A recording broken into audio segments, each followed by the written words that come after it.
I don't do enough small toys here on Random Review, and I'm pretty sure every time I review a small toy, I preface it with the exact same line. But it continues to be true because I keep forgetting the little toys can also be talkative and very cool in and of themselves. Case in point, Energon Divebomb. This was an exciting time for Transformer fans because we just got off of RID and Armada that, between Spy Changers, G1 repaints, and minicons, pretty much overrode the basic class toy line and didn't really give us a chance to have smaller Transformers like this. And luckily, Energon decided it was time to bring them back. And we all cheered, I assume. It's been a while. So yeah, what we have here is a very Cybertronian, very robotic Hawk in a nice white shade of plastic with a lot of pale gold highlights, as well as some brighter gold highlights. The pale gold is a little bit of mix of paint as well as a few parts that are molded in the stuff. You can see it in the bird's thighs as well as these big pieces on the front of the wing that, gee, do not quite look like they go there. Wait for robot mode. And then, of course, we have a bunch of paint up here. We also have this kind of, I almost call it gray, but it's got kind of a slight brownish tint to it, too. So it's a little, it kind of rides the line. It's still, I'm going to call it gray just to be simple. And then, of course, we have this pale dark blue plastic going through, a little bit cobalt for you. It's a nice color scheme, and despite being very bright, it does come off like a pretty vicious bird and rather Decepticon-esque despite the bright color scheme. You'll also see some translucent green in the wings. I like how the Terrorcons, and yeah, that's what they call the Beast Formers, because the Decepticon Scouts were called Terrorcons. So, yeah, they just needed to reuse the name. I do like how they use their Energon as little bits and pieces of themselves, little parts of their animalistic nature. Separate themselves out from the Omnicons, even though they were Autobots, who just used it for weaponry. So, that out of the way, let's see here. The head looks nice. Again, we have that gold trimming on the top. Eyes fully painted, beak fully painted. Well, if you think the mouth is white on the inside, that is. And very well sculpted as well. You get some details along the side that do have a bit of feathering to them, which is always nice in your bird formers. You also have his little tiny tail, which is, oh no, that's clearly his robot head sticking out of his butt. Okay, no, that's not a POTUS Manus thing that I even deal with. I really don't want to talk about that. Let's see what the toy does. Okay, so for actual activity in this mode, you do have a thigh swivel with a ball joint up here, as well as a hinge and a foot that kind of closes in, which is nice if he has like a diving pose and coming in and latching on to a prey. That's always neat. And you can do that because there are ball joints here at the base of the wings, allowing a pretty good range of wing flapping. And you can also compress the wings a little bit to give them a little bit more look of roosting or whatever you really want. Honestly, this is all just robot mode joints and transformation parts, but it just happens to work for beast mode articulation. So why argue? If we want to do a little bit more, we can add his weaponry, just like the Omnicons. I don't know why they named them that. You also have these Energon Weapons, but they use theirs a little bit differently. Just like them, they do use them in their alternate mode. And I really like how it looks on Divebomb. It looks like between that and his wings, like he's going like super fast and just burning through Energon to go full speed. Kind of looks like it's supposed to look like blades sweeping by, but they're a little bit close to his head, and under the wings, I don't think you're really going to sideswipe anybody with the blades. But hey, it's something you can do. So let's go ahead and get this guy into robot mode and see what else we can do. For starters, we do the obvious thing and just fold up the wings, and that creates the legs. Boom, boom.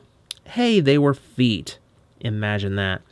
From there, we're going to go ahead to the underside of the toy and split the beast mode head so we can rotate all of this all the way up on these big hinges. Lowering the arms like so, we will rotate them out that way.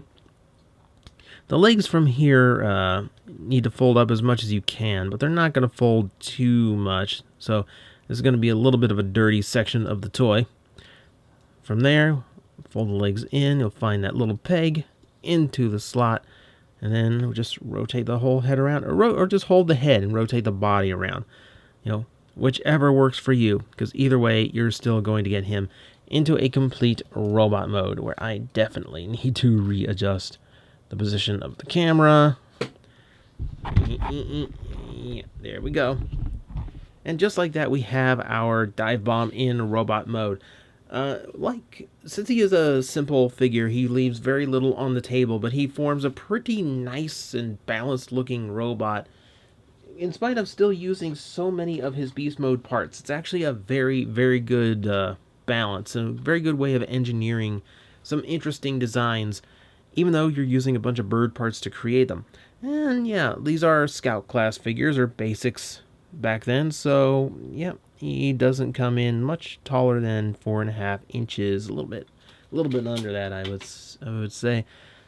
Now, of course, we go to the head, very ninja-esque, which I think was, yeah, the whole point. You're going to see a little bit more of that once we show off a little bit of the robot mode. And things like that mesh around his collar also kind of gives that appearance. He's like a super Tengu, if you want to approach it that way. And I do like the red on the face. It gives it this nice bright hit of color that brings your eye up to his glaring eyes.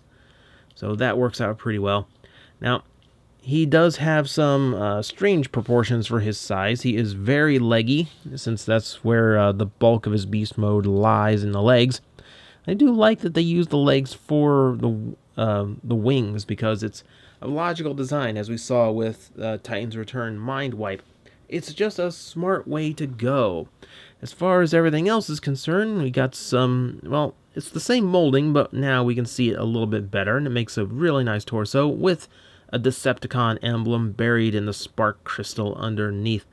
I always kind of liked that. It made it a little bit hard to see some of the sigils, but I like the exposed spark and the idea that you're like looking deep into the transformer in order to see their allegiance symbol. That said, I wouldn't mind seeing just like a little bit of traditional Decepticon stamping on him somewhere, anywhere. I do also like that the wings have become these huge shoulder? Yeah, I haven't slept. These huge knee blades, which really work pretty well and look very vicious for someone who would probably just really love to like Muay Thai you into submission. Just it's an MMA thing. I don't know. I don't even know what I'm talking about anymore. Let's see. We've got a little bit of new feathering detail in the arm. Arm gets kind of flat, I will admit, but beyond that, everything else looks pretty good here. I do like the kind of like this turbine look to the ankle part of his legs as well. And again, you have some of that mesh detailing on the sides as well as up here in the thigh. So he definitely has kind of a little bit like a thin chainmail or mesh going on. I like that. I like the design.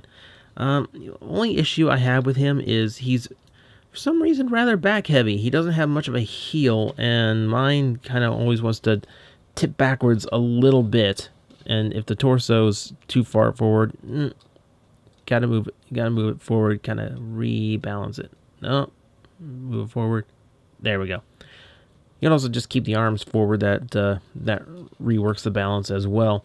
It's still a little bit annoying. He definitely needed some better heel spurs. So let's see. We'll go into articulation now, I guess. So he does have a full head rotation like we saw during transformation. He has a universal joint thanks to a rotation at the shoulder and a hinge just underneath the shoulder guard. This is going to get really annoying as you try to pose, but thankfully he does have plenty of ways of adjusting it and getting it out of the way for whatever you need it for. Ball joints in the elbows, that ensures that you have a full rotation as well as a 90-degree bend. Nothing at the waist, but we do have a very nice thigh swivel, as well as a knee. And the knee does go beyond 90, but it's hard to tell because the lower part of his leg is so enormous. Sometimes that articulation just ends up looking pretty awkward on him. So sometimes the poses work, sometimes they don't. And yeah, nothing below the knee, actually. It's, hey, basic class toy. Not a whole lot going on. But good for what he has. I mean, if he's a ninja, he's got to have some level of posability, right? Right. He also has to have some kind of cool weaponry as a ninja. So let's bring on those Energon parts again. First off, we will go with his Energon Star, which is the Terrorcon design of the 8-pointed star. Can we all just agree that the Energon Star is like the worst excuse for a gimmick that they ever put out, because like that's all it does? And oh hey, you can put it on the bigger figure, and it still does absolutely nothing. And you can't even see the Decepticon sigil inside there anymore. It would be cool if you could kind of look into it and see a green sigil because of this, but you can't. More importantly, he also has those Energon Weapons. So we can do a couple cool things with them. For starters, we can mount them on the sides of his arms. This is the same port for the beast modes, like turbo mode that I like to call it. And now he has these like sidearm blades, which look absolutely awesome. This gives him such a cool silhouette and definitely makes him out to be someone who's not messing around when he's in a battle. I do like it. I like it a lot, actually. But if you want a little bit more, if you want him to be a little bit tougher in the battle, we can also flip these around and connect them like so. And now Divebomb gets to have this, hang on if I can get him there, this absolutely massive sword. If I have to readjust the frame again, or I can just, lower it too. That works as well. This gigantic green lightning bolt. He's Zeus smiting from upon high. Now, this one has a few variants to it. Now, you'll see mine has a handle on both ends, which not only allows you to use it either way, it also allows you to actually take off the other side and put it over here. So he also can use these as like a pair of machetes. So he's extremely well equipped as a ninja-style robot. But that also came with just a really sharp point. So you could only use it as either the arm blades or the giant sword. And it also meant that there was this big plastic spike hanging off this toy that looked like if your kid tripped and fell on this thing, the blade would reach his brain stem. So there's probably a good idea to remold it with just the two handles. Good idea, Hasbro. And it does create a slightly better robot as a result. That, my friends, is Energon Divebomb. This is a standout for the Terrorcons, and it was a great move for Hasbro to put out in the first wave. It really did give people a lot of hope for the return of the Basics and or Scout class, whatever you wanted to call it at the time. He's got a great look to him, looks good in both modes, plays good for his size, and those weapons do give him quite a bit of variety. Not a whole lot went wrong here, guys.